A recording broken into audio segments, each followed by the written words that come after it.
ನಮಸ್ತೆ ಎಜಿ ನ್ಯೂಸ್ಗೆ ಸ್ವಾಗತ. ರಾಜ್ಯ ಹೆದ್ದಾರಿ ರಸ್ತೆ ನವೀಕರಣಕ್ಕೆ 10 ಕೋಟಿಯಲ್ಲಿ ನಡೀತಾ ಇರುವ ಫೈನಲ್ ಕೋಟ್ ಡಾಂಬರೀಕರಣ ಕಾರ್ಯಾರಂಭ. ಶಾಸಕರಿಗೆ ಉಮೇಶ್ ಕೆ ಮುದ್ನಾಳ್ ಧನ್ಯವಾದಗಳನ್ನು ತಿಳಿಸಿದ್ದಾರೆ. ಯಾದಗಿರಿ ನಗರದ ಹೊರವಲಯದಲ್ಲಿ ಇರುವಂತಹ ರಾಜ್ಯ ಹೆದ್ದಾರಿ ರಸ್ತೆ ಕಾಮಗಾರಿ ಮುಗಿದು ತಿಂಗಳು ಕಳೆದರೂ ಕೂಡ ಫೈನಲ್ ಟಚ್ ಡಾಂಬರೀಕರಣ ತಡೆಗೋಡೆ ನಿರ್ಮಾಣ ಮಾಡಿಲ್ಲ ಅಂತ ಸಾಮಾಜಿಕ ಹೋರಾಟಗಾರ ಉಮೇಶ್ ಕೆ ಮುದ್ನಾಳ್ ಆರೋಪಿಸಿದ ಹಿನ್ನೆಲೆ ಇಂದು ರಾಜ್ಯ ಹೆದ್ದಾರಿ ರಸ್ತೆಗೆ ಫೈನಲ್ ಕೋಟ್ ಡಾಂಬರೀಕರಣ ಕಾಮಗಾರಿ ಪ್ರಾರಂಭವಾಗಿದ್ದು, ನಗರದ ರೈಲ್ವೆ ಬ್ರಿಡ್ಜ್ ಮೇಲ್ಭಾಗದ ಹೆದ್ದಾರಿಗೆ ಫೈನಲ್ ಟಚ್ ನೀಡುತ್ತಿರುವುದು ನಮ್ಮ ಹೋರಾಟಕ್ಕೆ ಸ್ಪಂದಿಸಿದ ಜಿಲ್ಲಾಡಳಿತಕ್ಕೆ ಉಮೇಶ್ ಕೆ ಮುದ್ನಾಳ್ ಅವರು ಧನ್ಯವಾದ ತಿಳಿಸಿದ್ದಾರೆ. ಅಲ್ಲದೆ ತುರ್ತಾಗಿ ತಡೆಗೋಡೆ ನಿರ್ಮಾಣ ಸೂಚಕ ಫಲಕ, ರಸ್ತೆ ಹಂಸ, ಜೀಬ್ರಾ ಕ್ರಾಸ್ ಲೈನ್ ಹಾಕಿ ಸಾರ್ವಜನಿಕರಿಗೆ ವಾಹನ ಸವಾರಿಗೆ ಅನುಕೂಲ ಮಾಡುವುದರ ಜೊತೆಗೆ ಮುಂದಾಗುವ ಅನಾಹುತಗಳನ್ನ ತಪ್ಪಿಸುವಲ್ಲಿ ಜಿಲ್ಲಾಡಳಿತ ಮುಂದಾಗಬೇಕು ಅಂತ ಸಾಮಾಜಿಕ ಹೋರಾಟಗಾರ ಉಮೇಶ್ ಕೆ ಮುದ್ನಾಳ್ ಆಗ್ರಹಿಸಿದ್ದಾರೆ. ಹಳೆ ಬಸ್ ನಿಲ್ದಾಣದಿಂದ ವಡಗೇರೆ ಕ್ರಾಸ್ ವರೆಗೆ ರಾಜ್ಯ ಹೆದ್ದಾರಿ ಸಂಪೂರ್ಣ ತಗ್ಗು ಗುಂಡಿಗಳಿಂದ ಹಾಳಾಗಿ ಹೋಗಿತ್ತು. ಸ್ಥಳೀಯ ಶಾಸಕರು ಆದ ಚಿನ್ನಾರೆಡ್ಡಿ ಪಾಟೀಲ್ ಅವರ ಗಮನಕ್ಕೆ ತಂದ ತಕ್ಷಣ ಸಾರ್ವಜನಿಕರ ವಾಹನ ಸವಾರ ಹಿತದೃಷ್ಟಿಯಿಂದಾಗಿ ರಸ್ತೆ ನವೀಕರಣಕ್ಕೆ 10 ಕೋಟಿ ಮಂಜೂರು. ಫೈನಲ್ ಕೋಟ್ ಡಾಂಬರೀಕರಣ ಪ್ರಾರಂಭವಾದ ಹಿನ್ನೆಲೆ ಸಾಮಾಜಿಕ ಹೋರಾಟಗಾರ ಉಮೇಶ್ ಕೆ ಮುದ್ನಾಳ್ ಅವರು ಶಾಸಕರಿಗೆ ಧನ್ಯವಾದಗಳನ್ನು ತಿಳಿಸಿದ್ದಾರೆ. ಇದು ಹಳೆ ಬಸ್ ಸ್ಟ್ಯಾಂಡ್ ಅಂತ ಹಿಡಿದು ವಡಗೇರಿ ಕ್ರಾಸ್ ತನ ರೋಡ್ ಏನು ರಿಪೇರ್ ಆಗಿತ್ತು ಅಂದ್ರೆ ಅದು 2 ಕೋಟ್ ಆಗಿತ್ತು, ಇನ್ನು ಫೈನಲ್ ಕೋಟ್ ಆಗಿದ್ದಿಲ್ಲ. ಉಮೇಶ್ ಅಣ್ಣ ವಿರುದ್ಧ ಮಾಡಿದ ಮೇಲೆ ಅವ್ರ ಹೋರಾಟ ನೋಡಿ ಮತ್ತೆ ವಾಪಸ್ ಫೈನಲ್ ಕೋಟ್ ಆಗಿದೆ. ಈಗ ಬಹಳ ಚಂದ ಆಗಿದೆ.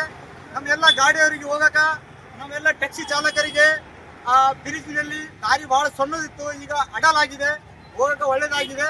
ನಾವು ಉಮೇಶ್ ಅಣ್ಣರವರಿಗೆ ಧನ್ಯವಾದ ಹೇಳ್ತೇವೆ. ಯಾದಗಿರಿ ಹಳೆ ಬಸ್ ಪ್ರವಾಸ ಮಂದಿರದಿಂದ ಹಿಡಿದು ವಡಗೇರಿ ಕ್ರಾಸ್ ತನಕ ಸಾಕಷ್ಟು ತಗ್ಗು ಗುಂಡಿಗಳು ಬಿದ್ದು ಹಾಳಾಗಿತ್ತು. ಸುಮಾರು ವರ್ಷಗಳಿಂದ ರಸ್ತೆ ಆಗಿದ್ದಿಲ್ಲ.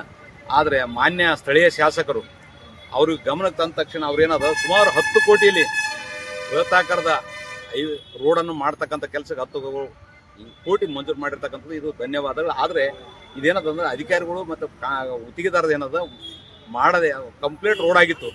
ಆದ್ರ ಮ್ಯಾಗ ಅದಕ್ಕೆ ಫೈನಲ್ ಕೋಟು ಮತ್ತು ಜೀಬ್ರಾ ಲೈನು ಮತ್ತು ತಡೆಗೋಡೆ ಮಾಡಿದಿಲ್ಲ. ಯಾಕಂದ್ರೆ ರೈಲ್ವೆ ಮೇಸ್ ಸೇತುವೆ ಇರೋದ್ರಿಂದ 50-60 ಫೀಟ್ ಮೇಲ್ಗಡೆ ಇರೋದ್ರಿಂದ ಅಲ್ಲಿ ತಡೆಗೋಡೆ ಇರೋದ ಕಾರಣ ಯಾರನ್ನಾದ್ರೂ ಯಾವ ಟೈಮ್ನಾಗಾದ್ರೂ ಅಪಘಾತ ಆಗ್ಬೋದು.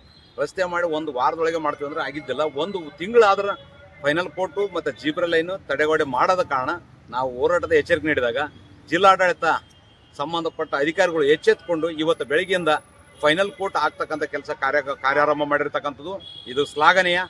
ಈ ರಸ್ತೆಯಲ್ಲಿ ತಿರುಗಾಡ್ತಕ್ಕಂಥ ವಾಹನ ಸವಾರರ ಮತ್ತು ಈ ಭಾಗದಾಗಿರ್ತಕ್ಕ ಹಳ್ಳಿ ತಿರುಗಾಡ್ತ ಎಲ್ಲ ವಾಹನ ಸವಾರರ ಪರವಾಗಿ ಜಿಲ್ಲಾಡಳಿತಕ್ಕೆ ಸ್ಥಳೀಯ ಶಾಸಕರಿಗೆ ನಾನು ಧನ್ಯವಾದ ಹೇಳಕ್ಕೆ ಇಷ್ಟಪಡ್ತೀನಿ.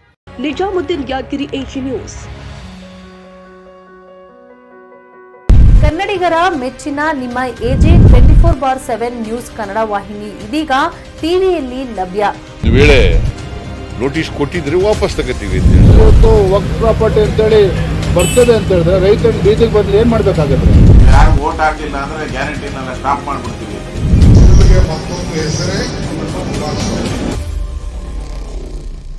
ಕರ್ನಾಟಕ ಮತ್ತು ದೇಶ ವಿದೇಶ 360 ಡಿಗ್ರಿ ಸುದ್ದಿ ಹಾಗೂ ಉತ್ತರ ಕರ್ನಾಟಕ, ಬೆಳಗಾವಿ, ಬಾಗಲಕೋಟೆ, ಧಾರವಾಡ, ಹಾವೇರಿ, ಗದಗ, ಬಿಜಾಪುರ ಜಿಲ್ಲೆಯ ಕ್ಷಣ ಕ್ಷಣದ ವಿವರವನ್ನ ಪಡೆಯುವುದಕ್ಕೆ ಎಜೆ 24/7 ನ್ಯೂಸ್ ಕನ್ನಡ ವಾಹಿನಿಯನ್ನ ಲೈಕ್ ಮಾಡಿ, ವಿಡಿಯೋಗಳನ್ನ ಶೇರ್ ಮಾಡಿ, ಕಮೆಂಟ್ ಮಾಡುವ ಮೂಲಕ ನಮ್ಮ ವಾಹಿನಿಗೆ ಸಹಕಾರ ನೀಡಿ ಮತ್ತು ಚಾನೆಲ್ ಅನ್ನ ಸಬ್ಸ್ಕ್ರೈಬ್ ಮಾಡಿ.